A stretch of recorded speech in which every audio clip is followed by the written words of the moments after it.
So I was just sitting here thinking, I'm down here at the lake. I'm getting ready to go fishing.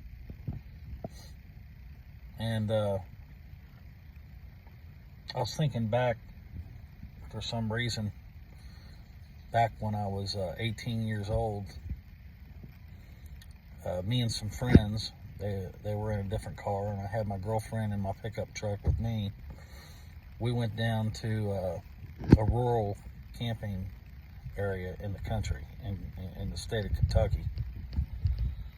And I grew up in the county, outside city limits, and there wasn't any real place to fire my shotgun.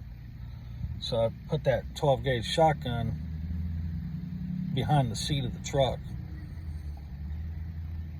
and then I put the ammunition in the camper shell in a bag, and with the tent and the grill and all that. So we set out, and we got up to this checkpoint. We were almost to where we were supposed to be going, and they stopped us, and they said, "You have any alcohol?" I said, "Yeah." I said, "We got a 12-pack of beer here." He said, "You have any weapons?" I said, "Yeah, I got a 12 gauge shotgun behind the seat here." And he said, "Okay, step out of the vehicle." So I did, and he said, he pulled the shotgun out and cleared it, and he got in the truck, and he's like, got the ammunition or whatever. And he's like, "So why do you have this ammunition in the bed of the truck and the shotgun in the cab of the truck?" I said, "Well, I thought that's what you guys wanted, for officer safety or whatever." And he took that 12 gauge shotgun and put it on the dash of my pickup truck. It was a 1984 Ford F-150. It was two-tone, green and silver, single cab, two-wheel drive, and it had a 300 straight six in it. And this is Kentucky State Police. And he took that 12 gauge shotgun, set it on the dash, and he said, "This is what I want. This is where I want it." He said, "You're perfectly legal to carry this firearm." He said, "I just want to see it. When I pull you over," he said, "I want to see it." I said, "Okay." Which goes back to the shotgun racks that, and I had one before. You put the shotgun in the rack there in the pickup truck. And so anyway, they dumped the beer out and sent us on our way. Well, we went up to the next county and got another 12-pack of beer. And we went and camped out and drank a few beers, sitting around the campfire talking. We're just kids, 18 years old. And then the next day, we set up some empty beer cans, and we took turns firing this shotgun a few times, and whatever.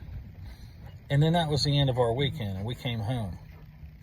But I feel like today, if that were to happen, they would pull us over, bash our faces into the ground, confiscate the weapon, tack on all kinds of charges, and create this narrative, right? They want to create a narrative because the idea is, and I have a friend who's a sergeant in the police department, and he said the reason they tack on charges, even though you didn't commit them, is so that they want something to stick in court. That's what they want. So anyway, I was just thinking about that, and I just feel like our rights are being eroded, and I don't like that. I want everybody to be armed. All the thugs are armed. They're staying armed while they're making all these laws. And think about this too. I mean, if Laken Riley, not Lincoln Riley, Laken Riley, had been armed, would she be alive today? She could have had a small compact 380 or something in her fanny pack, went on a jog, and when this guy tried to rape her and beat her to death, she could have pulled out that 380 and put about 4 or 5 bullets in that guy's chest. And then he would be dead, the piece of crap would be dead, and she would be alive, and she would be able to finish her dream and go out to college. So that's how I feel about it. I think everybody ought to be armed, even my dog. I think my dog should be armed. Look. He wants to go fishing. Don't you, good boy? So anyway, this is a story from a time when you weren't even alive. And you don't see the things that I see. Because you weren't born until the 90s. Or even the 2000s. And I just wanted to share that with you. And it was even more free when my mom and dad grew up. And when their moms and dads grew up. You know, my mom and dad's grandma and grandpa. So little by little, we're losing our freedom. I just want to let you know that. So just because somebody's a little bit older doesn't mean we're boomers and we're stupid, okay?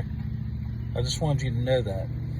You need to listen to the older people. Those are the ones that have all the knowledge, and you can learn from them. I have spent my life listening to people that are older than me so that I can learn. That's how it rolls. That's how we go.